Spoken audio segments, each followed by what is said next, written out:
Hey, what's up, everybody? It's Coach Matt over here, Primal Athlete Training Center, www.primalatc.com. Today, we are continuing with our In a Perfect World video series. If you checked out yesterday's video, which you should have, these are going to go in order progressively from beginner to sort of the intermediate level. So make sure you watch from the beginning, watch the intro, watch video number 2, which was yesterday.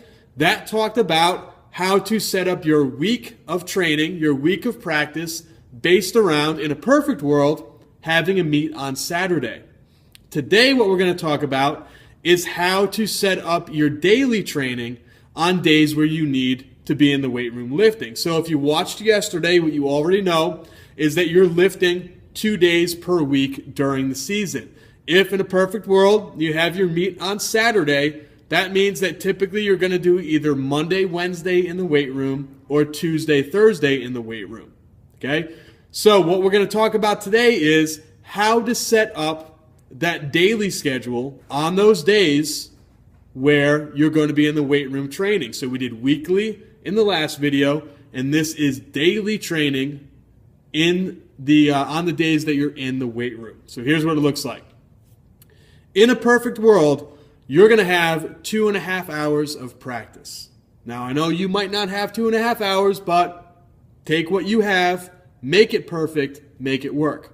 But in a perfect world, you've got 2.5 hours of practice. Now, in this 2.5 hours of practice, the first 15 minutes of practice is going to be a general warm-up that the entire team does. This is where you do your 1 or 2 laps of warm-up, your general team stretching, where everyone on the team is there with the head coach. You're doing the stretching. You've got a team meeting for 5 minutes talking about crap, whatever it might be. After the first 15-minute general warm-up, you then go to a 15-minute specific warm-up with your throwers. So the jumpers go with the jumps coach, throwers go with the throws coach, distance people go with the distance coach, whatever it might be, you split up. You take your throwers and you take them through a 15-minute specific warm-up. The specific warm-up, this is where you're going to be doing a lot more throwing specific stretching, throwing specific dynamic movement. This is where you're going to be doing your release drills and stuff like that for your beginner athletes, and where you're going to be doing some more advanced drills as a warm-up for some of your advanced athletes. That's going to be 15 minutes as well. So we're already a half an hour deep into practice.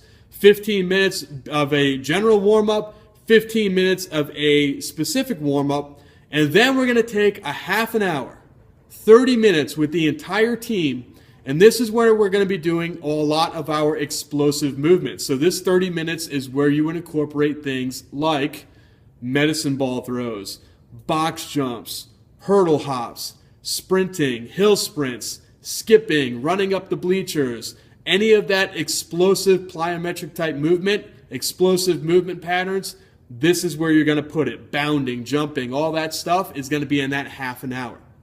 So we are already 1 hour into practice. 15-minute general warm-up, 15-minute specific warm-up, one half an hour of explosive plyometric movement, okay? With the last hour and a half, what you're going to do is you're going to divide your team up. You're going to take, say for example, you had 40 throwers. Let's just say 40 throwers. You're going to take the 20 least experienced throwers and you're going to keep them out at the circle. The 20 most experienced throwers, those guys and girls that have been with you for the longest period of time, you're going to take them and you're going to send them into the weight room to work out.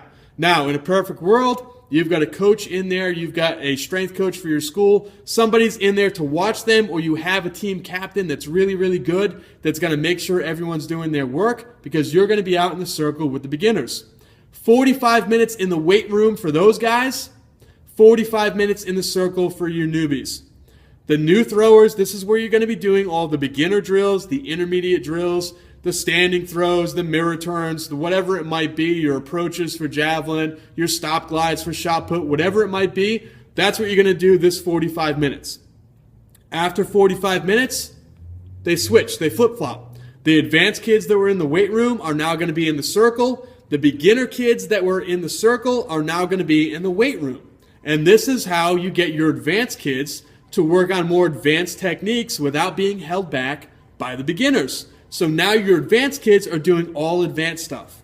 So now they're in there, they're doing their full turns, their full glides, they're doing their full approaches with javelin. They're working on more advanced, specific stuff that needs to happen to get them to be better throwers and peak and perform at their top level.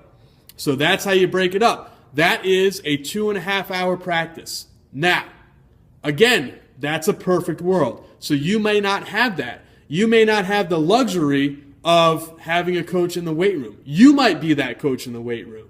But what I'm here to do is tell you the way that it would work in a perfect world. What I'm here to do is tell you the way that it would work if all the stars aligned, the planets aligned, and you had a perfect situation at your school. Safe to say, you probably don't. So your job as a coach, remember, is to take what you have and make this work for you. That's what it takes to be a coach. That's why the best coaches are who they are, and the coaches that are always at the bottom of the pile are always stuck down there at the bottom. You need to learn to adapt. You need to learn to make it work for you, to create a better environment for your team, and make sure everyone's doing their best, training super, super hard, and working toward that peak at the end of the season.